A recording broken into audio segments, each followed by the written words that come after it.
Greetings and salutations, everyone. I hope everyone is doing well on this March 22nd of 2020. New York State is officially under an 8 o'clock curfew, and it is very interesting times we are living in. I hope everyone is healthy and safe out there. Today I've got some Q&A from William and some encounters to share with you. Before we get into today's upload, a couple links I'd like to share. As you know, I rely on my Patreon, my PayPal, and my merch to help this channel to continue to grow and go. All of those links are in the description below. I also have a second channel for creepypasta, fanfiction, and scary voice acting, stories that really don't fit on this channel. Now, if that's anything you're into, follow that link and give those stories a listen. You may just like what you hear. Now, I've taken enough of your time, guys. Let's get on with today's upload. Shall we? Jeff, I wish I could have recorded Sebastian today. I've never seen him act the way he did today. The new recruit had to be helped down off the platform after it was all said and done, and it didn't take but maybe 2 minutes at most, and he was out of it. And that was my fault for saying to Sebastian what I said last night. Anyway, he was walking away, he looked back, and it's like he has this grin on his face. Can't wait to talk to him again. I think if I could get away with it, I would carry him with me to my home in Colorado to live out his days. But everything I know about them tells me this would be wrong. Jeff, gonna fill this out during the day. I woke up again with a fever of 103.7 and I have to go into work today. There's no way around it, and it's going to be a long day. The good thing is, all my agents will be there with me most of the day. Due to the training of the new agent, anyway, I wanted to answer some questions that keep getting asked, if you don't mind. First question, what does it take to become part of my unit? Well, first thing is, you must be active duty, and almost at the end of your tour. Ready to get out of the military and into a different field. You must have confirmed kills before you can enter this branch of service. Second question, do I have any clear pictures or videos of these creatures? The answer is yes, but they're going to have to wait till I get to my retirement. Sorry. Lori Lyons asks, why are people harassed by people that are known to be men in black? What agency are they with? Lori, I'm sorry to say that you should not have any contact with them unless they have you in an interview room or if they are interviewing you in the field. As to what agency they work for, it's the CIA. Now, everyone, let's keep that to ourselves till I get to my retirement, please. Frederick Hellman asks, there was an empty police car found. Can I shed any more light on it?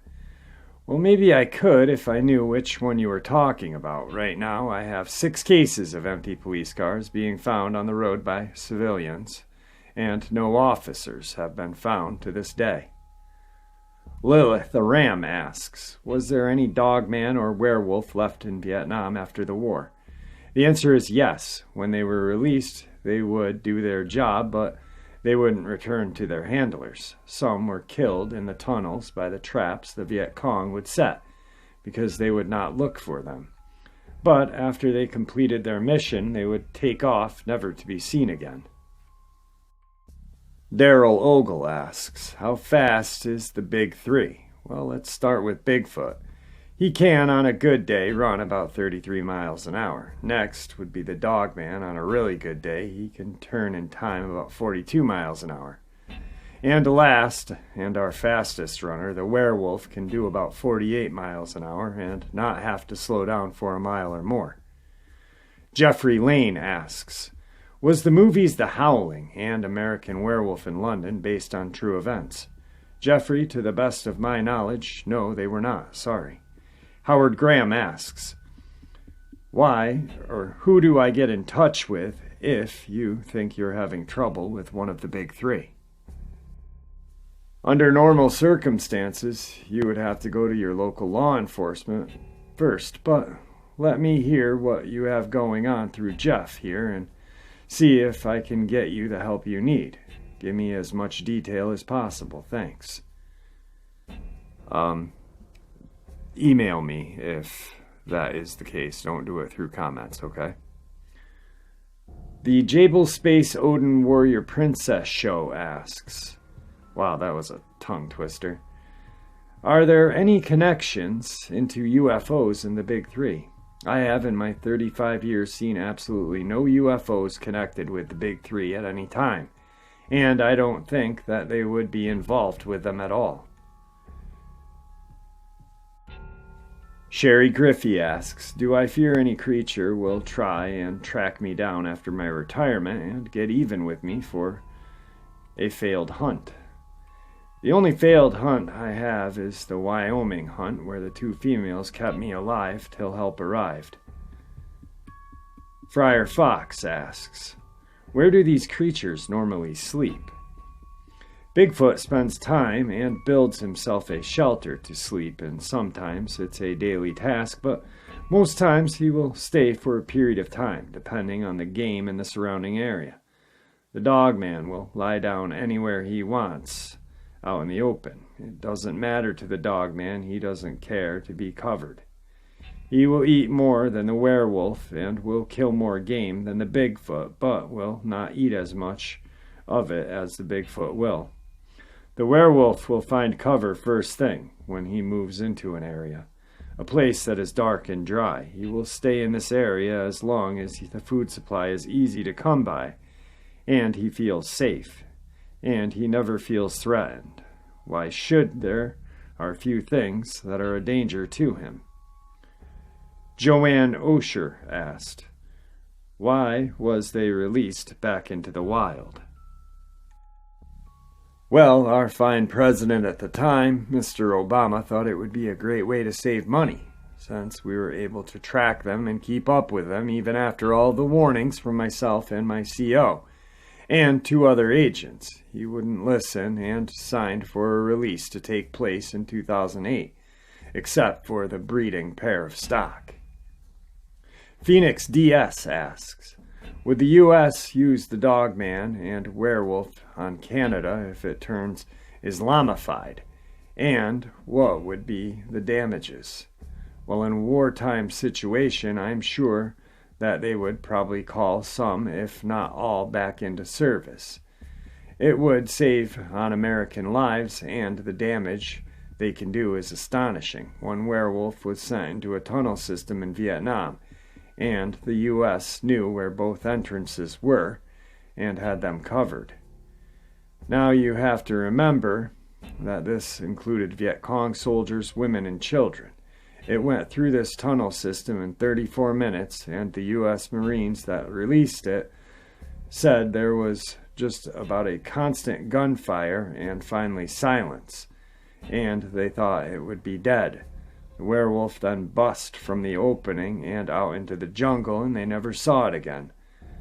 There was a total of 312 dead in that tunnel, some very high-rank officers they didn't know were even in the tunnel system at the time of the release of the werewolf. General Disrepair asks, I know a lot of people who are bugging out to the mountains, and this will put them in direct competition with them for food. How do you see them faring? Well, generally, if they know what to do when they see one of these creatures, then they'll be okay. But if they don't, it's going to turn out bad for them. I just pray that they don't engage these creatures. Most people don't carry a gun that will do the trick or will only shoot them in their body. So many mistakes will be made, and so many lives will be lost, and that's what will happen. We can't educate everyone. I'm sorry. Ray Diaz asks, has a Dogman and a werewolf ever fought in the wild? Ray, if they have, it's not happened with any of our ear-tattooed ones. As far as the truly wild ones, I can't say with any certainty. I'm sorry. I can't give you an answer that is 100% for sure, but I don't want to lie to you in any way, so There you go. Alfaldo Chavez. So the werewolf looks like in the old-time movies of the werewolf. The nearest one I can think of is the Wolfman of Antonio. Something I can't think of his last name right now. Anyway, times 2.5 and you will have your modern-day werewolves. Okay, Jeff, he has finished his test and he passed it with a score of 82. He's very upset that we are blindfolding him and handcuffing him. So I sent him to lunch and told him to come back with a better attitude, or don't come back. Just a suggestion, one night we should do a call-in and let them ask one question each and see how that goes. If you have a way of doing that. Just a thought. Well, this is it for today. Hope it helps, William. As of right now, I don't have a way of doing that. I have a way of William and me conversating and putting that up in the near future, but I don't have a way of people calling in or doing direct email like instantaneously when we are both on the line. I don't have the finances right now to buy the equipment. I'm trying to work on a way of figuring out maybe a put together version of it, possibly by just maybe doing YouTube live and then him and I being on the phone and recording that, but it wouldn't be live because I couldn't have two YouTube lives open at once. So what we'd probably have to do is just take a bunch of emails and answer the questions one by one, or me write down a whole bunch of questions from the subscribers and ask him during the interview. That's what I've come up with so far. And with what I have, I can't do any more than what I just said. So today's second part of the upload. Hey Jeff, I'm a big fan of your show, and so is my wife. Before I get too far, I just wanted to tell you that the facility in Virginia that William is talking about, I've heard about before from an old SF guy I used to work with. And that, yes, the government does know about these things, but will only hunt down the problem ones. I just wanted to give you a couple of my encounters with both Bigfoot and the Dogman. So get ready for one long read. First off, I don't get out and try to find these damn things. Weird shit just happens to be attracted to me for some reason. I'm going to start off with my Dogman encounters. All happened on my family's farm in one of the many small, technically villages of Clearfield County, Pennsylvania. The first being while a friend and I were camping in the side yard, we heard this howl scream that sounded like, you may have to use your imagination here, a cross between coyotes howling while another one is being thrown into a wood chipper. Seriously, some may have to just use their imagination unless that person has either heard it or is a sick fucker who needs to go talk to somebody who can help. Then the second happened a year or two later while I was shooting groundhog in the side field. I looked across it and the old pasture to the tree line. And in this clear spot, about 10 meters into the trees, there was this large black, about 4 foot to the shoulders, on all fours with a slightly sloped back and some fluffer on the neck of the dog. I just sat there, looking at me, and I knew I could hit it, but something in my head told me not to. Then on the third one, this happened in September of 15. I was just sitting there by a fire in the backyard, having a couple rum and cokes relaxing, and had one of those buzzes where you feel warm and fuzzy, but not where you're too warm and fuzzy and pissing every few minutes. When I noticed that everything was off, Giving a quick glance around, I noticed a new mass to the left behind a fallen pine tree about 15 meters away. I didn't make eye contact, but kept it in the corner of my eye and worked reaching over to grab my shotgun. It was like a half a moon, so I got some details out of it, but not too many, because it was right outside of the firelight, besides the occasional flicker. It was about 7 to 8 foot, again some fluff to the neck, about 3 foot across at the shoulders, not really that jacked looking, like a lot of people's drawings depict, so a bit more natural. Yeah, not the gym bro-ass looking ones. Had the face similar to a Malamute. I couldn't get a good look at the hands because of the tree, but it was just standing there watching me. I'm guessing it was either curious or waiting to fuck with me. But I put my shotgun across my lap, pointing in its general direction, so I think it may have gotten the point. After a couple of minutes, I had to add more wood to the fire. By that time I sat back down, it was gone. These damn things are sneaky. Anyhow, on to the Bigfoot part. I'm now in a different part of PA, and as I said earlier, weird shit is just attracted to me. So the first time up here, I'm going down this back road on my way home from Walmart, and as most people do, looking out into the fields for deer. Well, going by this one field, looking out, I see this figure walking in the woods across this 100 to 150 meter wide field. At first, I didn't think anything of it, thinking it's just a guy scouting or setting up for archery season. But continuing to look, notice that 1, it's too tall for a person, and 2, people don't walk like that unless they are a goober. Me, being who I am, loses my shit like a fat kid at McDonald's buffet. My dipshit self didn't think to tell my wife to pull over or use that handy little thing in my hand to take a picture. The second was opening day during rifle season, and we just got to the top of this hill, walking logging trails, and I look and saw movement by this one tree maybe 50 meters away, and looking even harder to see a head pop out. I get my wife's attention to show her, and she sees it as well. Didn't want to take a shot because it wasn't bothering us, so we just continue on our way to let it be. Well, a day or two later, we got off work early and decided to use that time to hunt.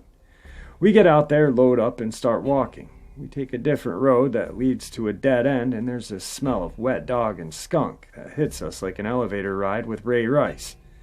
Thinking that there may be another one in the area, cut up the hill, while walking up to see this print that isn't a double print from a bear. This print was a couple inches bigger than my 11.5 boot, and a bit wider at the wide part of your foot. We stop and look, then continue on our way. We get to the top about where we saw the one the other day prior and spook a couple. We walk in the way they were thinking that there may be a buck nearby and start hearing movement above us. We stopped waiting and listened when the smell came back, but worse, like Sharknado 2. Well then, we got growled at. Our options were to slide down the slope in front of us or walk by where we came, where there was a bunch of brush, where this growling came from. I slid down first, then had to convince my wife, who didn't really realize the seriousness. When she finally got to where I was, then it kicked in when I pointed out to one standing beside a tree and another one by this oil pump where we were at. After making the half-mile walk to the car, seeing them pop in and out of cover, we made it to the car. I had her unload first, then myself, because I had a heavier-hitting gun. Well, as she was getting in the car, the big one, an old gray Alpha, I assumed, was peeking over the fuel tank, and I'm watching another 2 in the trees across from me. She finally gets in, and I quickly unload, jump in, and, true cliche, can't find the damn keys. Well, finally find them and start up and get the wipers going to get the snow off. I can't see shit trying to back up, and all of a sudden the back passenger door pops open. I'm now slamming the car in gear, looking out of a 4-inch wide hole in the snow as the wipers are going as fast as they can. I didn't get out to close the door back up until we got down the road. But there you have it. There are my stories. Well, there you guys go. Some Q&A from William and a whole bunch of subscriber encounters. And yeah, this guy definitely attracts the weird ones. I want to thank everybody lately who has been sending in their encounters. I really do appreciate it. I really think that it shows that we are gonna, pull through here, because we're all sticking together on this. I'm glad that a lot of people are listening to what has been said about staying close to home and doing things at home. I only know this because my views are up, and yeah, that makes me happy because my channel is growing, but it also makes me happy because that means that people are really taking this seriously. I've been watching videos of these idiots down in Florida just acting like this shit doesn't really matter, and it really does. I have subscribers in Italy, and he's an American, and him and I talk back and forth about once a day now, and he's been telling me the severity of it. There's riots, there's dead people, and fortunately enough, we live in America. We have a better healthcare umbrella, and I guess smarter populace, more informed, I guess to say, not smarter, but more informed. So yeah, I mean, let's just take this serious so we can just make it through. I mean, you got your jokes, the beer flu and this and that, but there's a lot of shit going on. I mean, Philadelphia, Pennsylvania, there's no law there. Houston, there's no more law there. I guess the police say they're not responding to thefts anymore. And that's scary. That's very scary. So on top of, let's try to be kind to each other, let's always remember to protect our family too. I know that I've got some safety measures lined up. I live in a pretty secure building, so I know me and my daughter are going to be okay, but I worry about everyone else out there, that just aren't as fortunate to have such a secure place to live. Let's use common sense. Let's use basic human skill. I don't even know. But let's not forget that we are people, and people go crazy when they're scared. And this is scary, we really don't know the whole truth to the matter. I mean, the government does lie to us, the media does lie to us, but all we can do is just do what I guess is, I hate saying it, told. Pretty much we're under martial law where I am. Not really, but 8 o'clock curfew, I haven't had that shit happen since I was 14 years old, man. And this is just strange times, very strange times. So I just want everyone to be safe and careful, but remember that people are scared, just as scared as you are, and they overreact. So, just use common sense and good judgment, guys. And hopefully we'll make it out of this okay. Remember, prayer and love. And with that, I want to bid you farewell.